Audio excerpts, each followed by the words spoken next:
जब सारी ही विपक्षी दलों ने और हमारी पार्टी ने उसके ऊपर आवाज़ उठाई और कहा कि उसके अंदर गड़बड़ी है, तो निस्संदेह उसके अंदर गड़बड़ी तो रही होगी। इसमें तो कोई दो राय नहीं है कि उसमें गड़बड़ी के जब प्रश्न उठाया गया तो भरोसा इसलिए है क्योंकि ईवीएम से जब तक चुनाव होगा तब तक ये जीतते रहेंगे, क्योंकि ये गलत तरीके से चुनाव जीतते हैं। जो जापान देश ईवीएम का निर्माण किया वो तो खुद अपने देश में ईवीएम से चुनाव नहीं करवा रही है, तो फिर आप क्यों बैलेट से ही करवाइए। अमेरिका ऐसा देश वो बैलेट पेपर से करवाता है, जापान ऐसा देश वो बैलेट पेपर, पहले इंडिया भी तो बैलेट पेपर से करवाती थी, तो कहाँ कोई दिक्कत होता था। तो अब ये एग्जाम्पल देते नहीं, अगर इस तरह का करेंगे तो मतलब बैलेट पेपर कोई कैप्चर कर लेगा। कैसे कैप्चर कर लेगा? इतना आपके पास फोर्स है, पुलिस है, सेना है, तो फिर कैसे कैप्चर कर लेगा? आपका मंशा ही नहीं है बैलेट पेपर से करवाने का।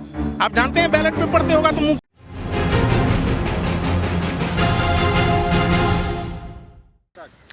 बीते दिन 15 अगस्त को आपने देखा कि देश के प्रधानमंत्री ने लाल किले से देश को संबोधित किया। लग रहा था कि देश के प्रधानमंत्री कुछ ऐसा कहेंगे जो सबके मन में बैठ जाएगा। मन में तो बैठा, लेकिन अंधभक्तों के, ये बात मैं नहीं कह रहा हूँ, ये बात तमाम अखबार कह रहे हैं।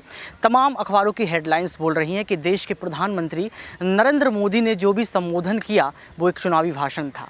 क्या देश के प्रधानमंत्री गौरवशाली इतिहास की जो बात करते हैं, गौरवशाली भारत की जो बात करते हैं, उसको धूमिल कर रहे हैं? सबसे बड़ा सवाल, क्योंकि 15 अगस्त प्यारे स्वागत करें तुम्हारा, मुरझे सुमन खिले हैं, पुलकित है मन हमारा।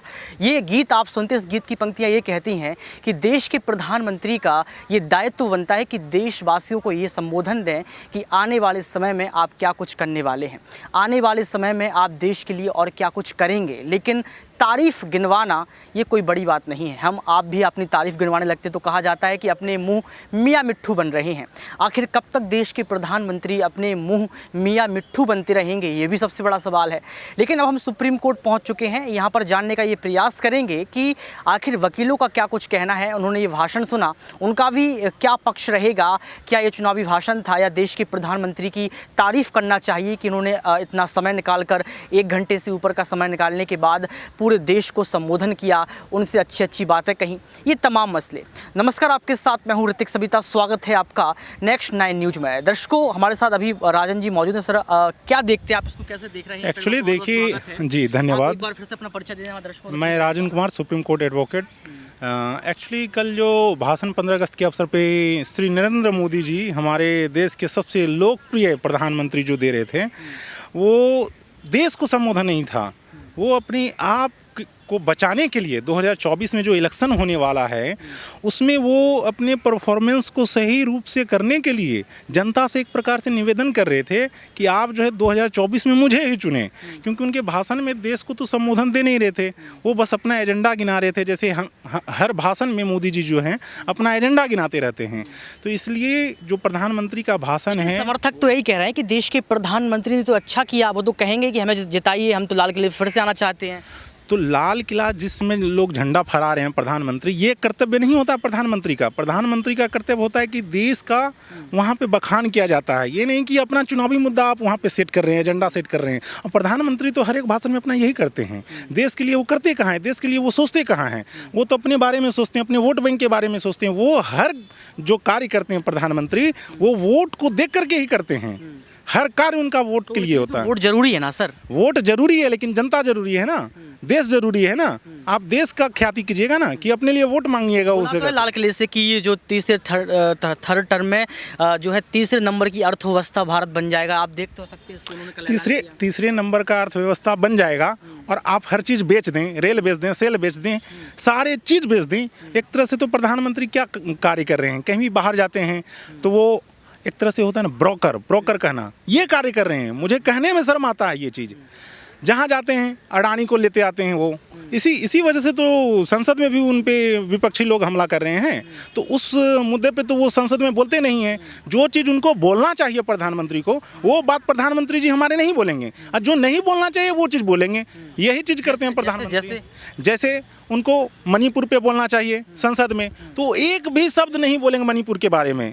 2 मिनट तो बोला था, तो 2 मिनट बोलने से क्या हो जाएगा? कितना बड़ा मुद्दा है। औरतों का नंगा घुमाया जा रहा है, वैसे इंसान को तो फांसी का सजा देना चाहिए। और आप कुछ भी नहीं बोलते हैं उस पर, आप विपक्षी पे ही हमला। अभी का समय ये हो गया है कि मीडिया वाले भी जो हैं, गोदी मीडिया वाले, तो वो क्या करते हैं, पक्ष से सवाल ना करते हुए विपक्ष से सवाल करते हैं। मतलब हर चीज़ उल्टा चल रहा है देश में, ये क्या हो गया है? इस चीज़ को बदलना होगा और साथ ही साथ जनता को भी जागना होगा। हर एक मुद्दा जो प्रधानमंत्री उठाते हैं उस पर सभी जनता का नज़र होना चाहिए। 2 टर्म तो दिए, ठीक है, अब तीसरा टर्म क्यों देंगे? पहले गैस का दाम 450 रुपया थे, अब कितना हो गया? 1200 रुपया हो गया। क्या इसलिए नरेंद्र मोदी को वोट देंगे? पहले देश का स्थिति क्या था? हिंदू मुस्लिम नहीं होता था, अभी देखिए कितना कॉमनलिज्म हो गया, मतलब कॉमनल वायलेशन कितना फैल गया है ये सब। अभी नूह का ही घटना देख लीजिए, इसी सब का परिणाम है ना। इनके नेता जो हैं हमेशा हिंदू मुस्लिम करते रहते। क्या प्रधानमंत्री का दायित्व नहीं है आकर के आप रोकिए, अपने नेता को रोकिए? किस लिए आप प्रधानमंत्री बने हैं? आपको तो एक क्रिकेटर का उंगली में चोट लग जाता है तो उससे आपको दर्द होने लगता है, यहाँ तो जनता के दिल में दर्द लगा है। तो क्या प्रधानमंत्री को नहीं बोलना चाहिए इस पे? प्रधानमंत्री को तो पूरा भरोसा है कि वही जीत कर आएंगे। आपको लगता नहीं है? कल भी ऐलान कर चुके, संसद में कह चुके 2 बार। कल उन्होंने ये कहा कि 15 अगस्त को फिर से देखना आपकी, अब नरेंद्र मोदी जी आएंगे। भरोसा इसलिए है क्योंकि ईवीएम से जब तक चुनाव होगा तब तक ये जीतते रहेंगे, क्योंकि ये गलत तरीके से चुनाव जीतते हैं। जो जापान देश ईवीएम का निर्माण किया वो तो खुद अपने देश में ईवीएम से चुनाव नहीं करवा रही है, तो फिर आप क्यों चुनाव करवा रहे हैं ईवीएम से? अच्छा, ये कहते हैं, चुनाव आयोग भी कहती है, गलत स्टेटमेंट देती है कि नहीं, अगर चुनाव ईवीएम से नहीं करवाएंगे तो मुझे वोट गिनने में काफ़ी समय। तो पहले कैसे चुनाव होता था? पहले तो उतना तंत्र भी नहीं था हमारे पास, अभी तो एक से एक टेक्नोलॉजी हो गया, हर चीज़ हो गया। तो आसान तरीका है ना, अगर बैलेट पेपर ले आएंगे तो गलने का डर रहता है, टूटने फटने का डर रहता है। आसान तरीका है लेकिन हैकेबल है। जो भी चीज़ बनाया गया है मैन्युफैक्चर्ड है, दैट कैन बी हैक। अगर आपका एक घड़ी भी है वो भी हैकेबल है। तो इसलिए जब तक ईवीएम से होगा ये गलत सलत करके ये चुनाव जीतते रहेंगे। तो ईवीएम की अगर आप चर्चा कर रहे हैं तो विकल्प क्या है ईवीएम के अलावा? विकल्प जो पहले सिस्टम था, बैलेट पेपर से करवाओ चुनाव। बैलेट पेपर तभी तो बंद किएगा जब ईवीएम आया। तो अब कह रहा कि आरवीएम आएगा, कुछ नया वर्जन लेकर आएंगे, लेकिन आप तो बंद ही करने की बात कर रहे हैं। नहीं, लाइए, आप बैलेट से ही करवाइए। अमेरिका ऐसा देश वो बैलेट पेपर से करवाता है, जापान ऐसा देश वो बैलेट पेपर, पहले इंडिया भी तो बैलेट पेपर से करवाती थी, तो कहाँ कोई दिक्कत होता था? तो अब ये एग्जाम्पल देते नहीं, अगर इस तरह का करेंगे तो मतलब बैलेट पेपर कोई कैप्चर कर लेगा। कैसे कैप्चर कर लेगा? इतना आपके पास फोर्स है, पुलिस है, सेना है, तो फिर कैसे कैप्चर कर लेगा? आपका मनसा ही नहीं है बैलेट पेपर से करवाने का। आप जानते हैं बैलेट पेपर से होगा तो मुंह की खानी पड़ेगी। इसलिए चुनाव आयोग को भी अभी देखिए, ये कानून बनाए, चुनाव चीफ जस्टिस ऑफ इंडिया एक निर्देश दिए कि नहीं अब चुनाव आयोग के सिलेक्शन में जो है चीफ जस्टिस ऑफ इंडिया भी रहेगा। तो इस पे अब ये सुनने में आ रहा है कि प्रधानमंत्री जो है पिछले दरवाजा से कानून ही बना रहे हैं जिसमें इनको हटा देंगे। वो अपने तरीके के आदमी को सेलेक्ट करेंगे, प्रधानमंत्री ही सेलेक्ट करेगा चुनाव आयोग की कमेटी में, मतलब जो सिलेक्शन कमेटी होगा उसका, उसमें प्रधानमंत्री ही सेलेक्ट करेंगे। तो क्या ये सही आदमी को सेलेक्ट करेंगे? अभी देखिए, ईडी का डायरेक्टर, 1 पद हुआ, 2 पद हुआ, मतलब 2 टर्म हुआ, 3 टर्म, इससे क्या मतलब है? आप नए को दीजिए। क्या आपके पास अफसर का कमी हो गया है पूरे देश में? आप एक ही आदमी को बना रहे हैं, इसलिए बना रहे हैं क्योंकि उनका गलत बात मानता है वो, और अगर दूसरा अफसर आ जाएगा तो वो गलत बात मानेगा ही नहीं प्रधानमंत्री का। इस वजह से 8 महीने का वक्त रह गया है, चुनाव नज़दीक हैं, लगातार आप कह रहे हैं कि इसको हटाने की बात की जा रही है, उसको जोड़ने की बात की जा रही है। क्या आपको लगता है कि जनता देश के प्रधानमंत्री को चुनेगी? क्योंकि अमित शाह, तमाम जो नेता, उनका यही कहना है कि कुछ भी हो जाए आपकी बार फिर से भाजपा की सरकार। देखिए, जनता चुनती नहीं है, कुछ जनता है मैनिपुलेट करते हैं ये लोग। जब चुनाव का समय आएगा तो कभी कुछ घटना करवा देंगे, कभी कुछ घटना करवा देंगे, ये मुद्दे को मोड़ते हैं। मीडिया वाला भी जो है, इनका जो समर्थक मीडिया वाला है, गोदी मीडिया, वो चुनाव के मुद्दे को भटका देती है और उसमें कुछ चुनाव आयोग भी साथ देते हैं। पिछले चुनाव में आप कभी देखे हैं कि कोई भी प्रधानमंत्री अपने नाम से टीवी चैनल खोल लिया हो? उसका मैंने खुद कंप्लेन किया था सुनील अरोड़ा को, मुख्य चुनाव आयुक्त को।